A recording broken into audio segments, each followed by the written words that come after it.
Hello friends, आप सबका हमारे YouTube channel Vidyakul online class में स्वागत है। आज हम लोग जो है कि 3.2 का परिचय जानने वाले हैं। मैट्रिक्स में अब व्यू हम लोग पढ़े हुए थे 3.1 में, उसका परिचय जाना हुआ था। अब जो है कि 3.2 करना, तो 3.2 से पहले हमें जो है कि इसका परिचय जानना होगा। अगर आप हमारे चैनल पर नए हैं तो चैनल को सब्सक्राइब कर लीजिए, बेल आइकन प्रेस कर लीजिए ताकि हमारा प्रत्येक वीडियो आप तक पहुंचता रहे। ठीक है, 2025 में जो बोर्ड एग्जाम होने वाले हैं उसके व्यू से आपको क्वेश्चन करवाया जाएगा। फिलहाल अभी जो क्वेश्चन आपको करवाया जा रहा है वो आपको जो है कि रिमेंबर के लिए करवाया जा रहा है। इस पे आप इसको जो है कि देखेंगे और इससे अध्ययन करने का प्रयास करिए, ताकि इसी से संबंधित जो परिचय होते हैं उन्हीं के संबंधित जो है उसी के आधार पे हमारा क्वेश्चन जो है कि सॉल्व होने का मतलब 90% जो होता है वो चांस होता है। ठीक है ना, तो इसको आप मिस ना करिएगा। चलिए हम जो है कि वीडियो को शुरू करते हैं। चलिए, हम लोगों ने अवयव के बारे में जाना हुआ था, उसके परिभाषा वगैरह के बारे में जाना हुआ था, परिचय वगैरह के बारे में जाना हुआ था। अब अवयव के हम लोग जो है कि प्रकार जानने वाले हैं। तो अवयव के प्रकार कौन कौन से होते हैं ये जान लीजिए। तो एक नंबर में होता है आपका स्तंभ अवयव। क्या होता है बाबू? स्तंभ अवयव होता है। ठीक है, स्तंभ अवयव क्या होता है? तो इसको हम कहते हैं, स्तंभ अवयव का मतलब होता है जिसमें केवल एक स्तंभ हो।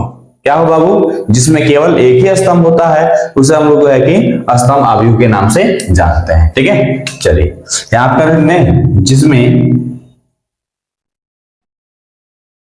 केवल एक स्तंभ हो उसे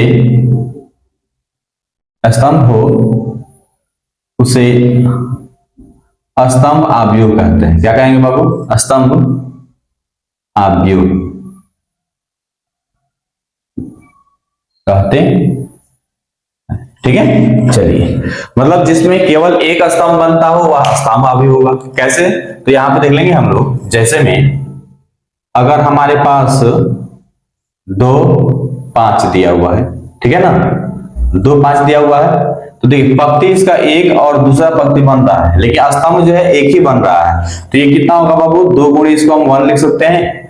और यदि हम कहें यहाँ पे 1 करें, 5 करें, माइनस का 2 करें, है ना, तो यहां ध्यान देंगे इसमें देखिए, इसमें 3 गुणे 1 का जो है कि स्तंभ बन रहा है। पंक्ति तो 3 है लेकिन स्तंभ से मतलब है तो स्तंभ एक ही बन रहा है, इसलिए यह क्या होगा बाबू? स्तंभ अवयव होगा। है ना, इस प्रकार से आप जो है कि बहुत सारे स्तंभ का निर्माण कर सकते हैं। है ना, 2 5 √3 और 4, ये जो है आपका बाबू क्या है? स्तंभ अवयव है ना। तो 4 पंक्ति है और एक जो है हमारा क्या है? स्तंभ है ना। इसी प्रकार से जो है कि हम स्तंभ अवयव को जो है कि दर्शा सकते हैं। और इसका कोटि क्या होगा? स्तंभ अवयव का जो कोटि होता है बाबू, इसका जो कोटि होगा आपका, है ना, तो m गुणे n होता है। तो यहाँ पे हो जाएगा m गुणे, एक ही ना बनेगा बाबू, तो 1 हो जाएगा यहाँ पे, है ना। क्या होगा? 1 हो जाएगा, m गुणे हो जाएगा 1। ठीक ना, तो ये स्तंभ अवयव का कोटि हो गया। उसके बाद से होता है 2 नंबर में आपका आ जाता है क्या चीज? पंक्ति अवयव, है ना, पंक्ति अवयव आ जाता है। तो पंक्ति अवयव में होता है जिसमें केवल एक पंक्ति हो। क्या हो उसमें? जिसमें केवल एक ही पंक्ति होता है उसे हम लोग जाएंगे पंक्ति अवयव के नाम से जानते हैं। यहां देखेंगे, हम करेंगे जिसमें केवल एक पंक्ति हो उसे पंक्ति अवयव कहते हैं। ठीक है, ध्यान में रखेंगे बाबू, इसको हम लोग क्या कहते हैं बाबू? पंक्ति अवयव के नाम से जानते हैं। अच्छा, एग्जाम्पल देख ले। तो पंक्ति अवयव में हम लोग करें, अगर यहां पे देखिए केवल एक पंक्ति हो, 2 हो गया, 5 हो गया। ठीक है, 2 और 5 दिया है बाबू आपको, तो कितना हो रहा है? तो 1 गुणे 2 हो रहा है, यानी पंक्ति 1 हो रहा है, स्तंभ जो है कि बाबू कितना हो रहा है? 2 हो रहा है। यहां पे आप करें 3 √5 और 7 दिख रहा है ना, तो ये कितना हो रहा है आपका जो है कि पंक्ति 1 हो जा रहा है और स्तंभ कितना हो रहा है 3 हो रहा है। मतलब स्तंभ कितना भी रहे उससे हमें मतलब नहीं है, पंक्ति हमारा कितना होना चाहिए 1 होना चाहिए, चाहे वह स्तंभ 4 का बनाए चाहे 5 का बनाए, लेकिन पंक्ति हमारे पास कितना होना चाहिए 1 होना चाहिए। और इसका कोटि कैसे बनेगा, पंक्ति अभी का कोटि कैसे लिखेंगे आप, इसका जो कोटि होगा बाबू है ना, इसका कोटि हो जाएगा आपका 1 गुणे n के रूप का हो जाएगा, है ना, 1 गुणे n का रूप का यह हो जाएगा। चलिए उसके बाद से आपको मिल जाता है क्या चीज, वर्ग आव्यूह। क्या होता है बाबू, वर्ग आव्यूह। तो वर्ग आव्यूह क्या होता है, तो वर्ग आव्यूह में जो होता है बबुआ आपका स्तंभ और पंक्ति समान होता है। क्या होता है बाबू, स्तंभ भी समान होता है, स्तंभ और पंक्ति समान हो, है ना, वह वर्ग आव्यूह होता है, वर्ग आव्यूह है, होता है या है, बात बराबर है ना। मतलब जिसका पंक्ति भी समान हो और स्तंभ भी समान हो, है ना। कैसे, तो यहां पे देख लेंगे इसका, अगर हम यहां पे करें तो देखिए आप इसका जो वर्ग आव्यूह है इसमें हम लोग देख रहे हैं यहाँ पे 1 3 4 और 5 लिए हुए हैं, 2 गुणे 2। देखिए पंक्ति जो है इसका 2 हो रहा है, एक पंक्ति दूसरा पंक्ति, पहला स्तंभ दूसरा स्तंभ दोनों बराबर हो रहा है ना। यानी देखिए वर्ग आव्यूह जो हमने यहाँ पे करवाया, इस वर्ग आव्यूह पे हम लोगों ने 3.1 में 8 नंबर क्वेश्चन को किया हुआ था, है ना, जो कि हमने बताया था कि इसको जब आप आगे जब आप जानिएगा तो परिचय के वगैरह में आपको ये जानने को मिल जाएगा, ठीक है ना। चलिए तो उसके प्रकार से अब उसके बाद से अगर हम अगला उदाहरण देख लें, यहाँ पे 3 2 5 0 1 7 8 9 और यहाँ क्या है बाबू 2 दिया हुआ है। देखिए यहाँ पे 3 गुणे 3, यानी आपका जो इसमें अवयव जो दिया हुआ है आव्यूह में तो कितना है, तो 3 को आपका पंक्ति है और 3 को आपका क्या है बाबू स्तंभ है ना। चलिए इसी प्रकार से हम लोग जो है कि अगला देख लेते हैं विकर्ण आव्यूह। क्या होता है बाबू, विकर्ण आव्यूह, ठीक है ना, समझ में आ रहा होगा तो चैनल को जरूर सब्सक्राइब करिएगा बाबू आप लोग, ठीक है। उसके बाद से आपका आता है विकर्ण आव्यूह। विकर्ण आव्यूह में क्या होता है कि विकर्ण जो होता है ना बाबू, विकर्ण जो होता है उसके अलावा जो है आपका जितना भी अवयव होता है वह शून्य होना चाहिए, है ना। यानी विकर्ण के अलावा, विकर्ण के अलावा, ठीक ना, सभी अवयव शून्य, है ना, होता है। यानी विकर्ण के अलावा जितना भी आपको अवयव मिलेगा वह क्या मिलेगा, शून्य मिलेगा। जैसे यहां पे देख लीजिए, समझ में आ जाएगा आपको, देखिए यहां पे, है ना, यहां पे आप करेंगे तो यहां पे देखिए ये 2 दिया, यहां पे 0 हो गया, 0 हो गया, यहाँ पे 1 हो गया।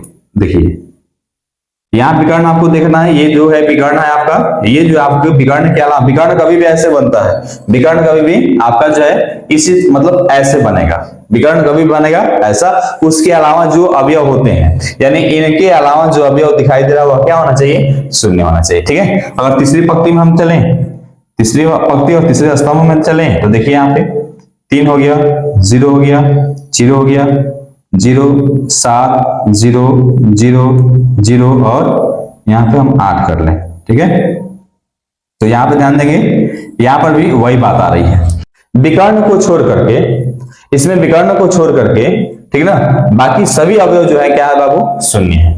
विकर्ण का जो मान होगा कुछ ना कुछ रहेगा विकर्ण में, लेकिन उसके अलावा जो आपको अवयव दिखाई देंगे वो क्या होंगे बाबू, शून्य होंगे, ठीक है। चलिए अगला हम देख लेते हैं, 5 नंबर आपको दिया है बाबू तत्समक आव्यूह।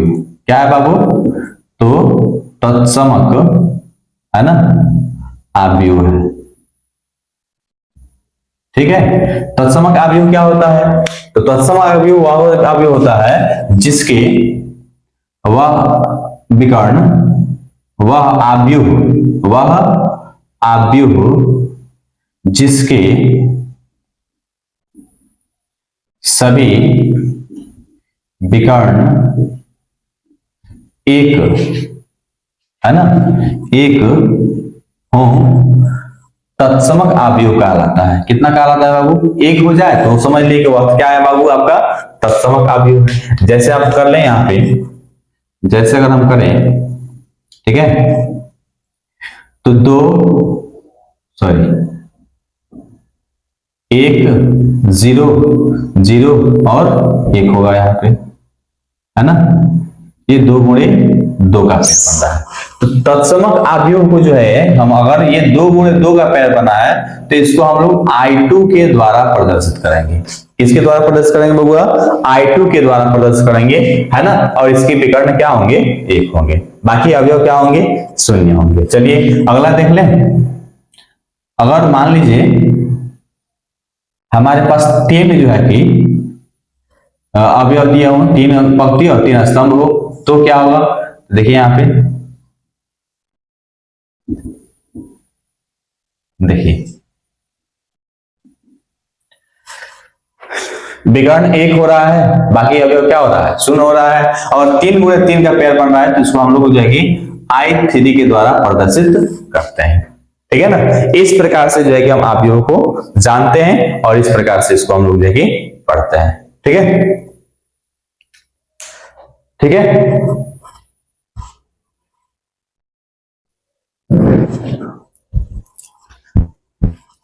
चलिए 6 नंबर को, 6 नंबर जो है कि कह रहा है, 6 नंबर में आपका होगा, अब 6 नंबर देख लें, अदिश अवयव।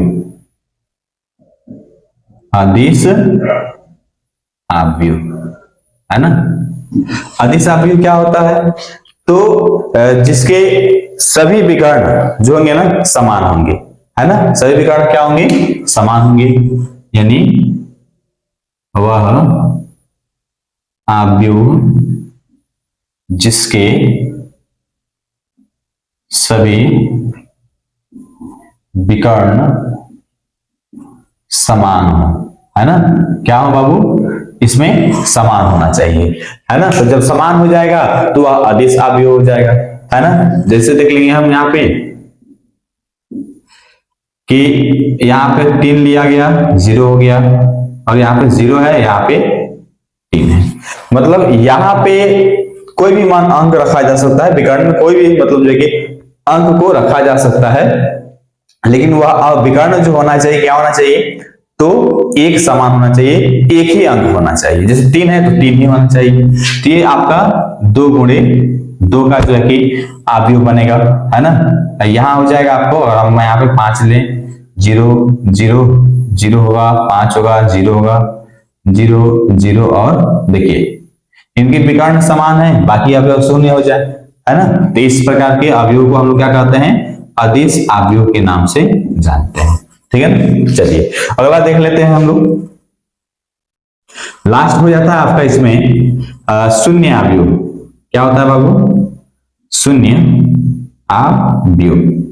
शून्य अवयव क्या होता है? तो जिसके पंक्ति और स्तंभ, यानी स्तंभ और पंक्ति दोनों क्या हो? समान, है ना। करेंगे यहां पे,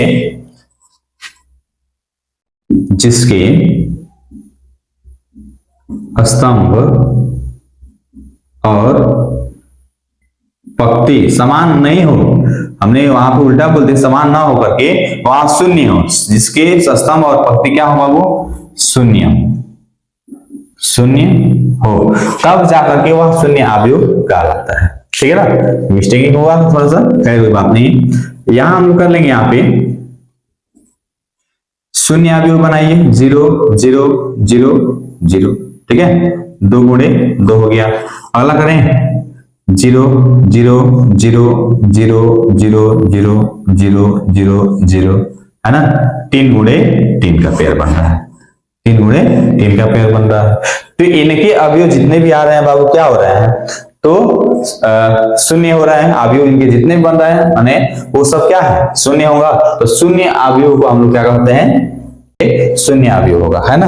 अब शून्य अवयव को हम जो है कि किसके द्वारा व्यक्त करते हैं बबुआ, तो यहां पर करेंगे आप शून्य अवयव को ओ के द्वारा प्रदर्शित करते हैं, प्रदर्शित करते हैं।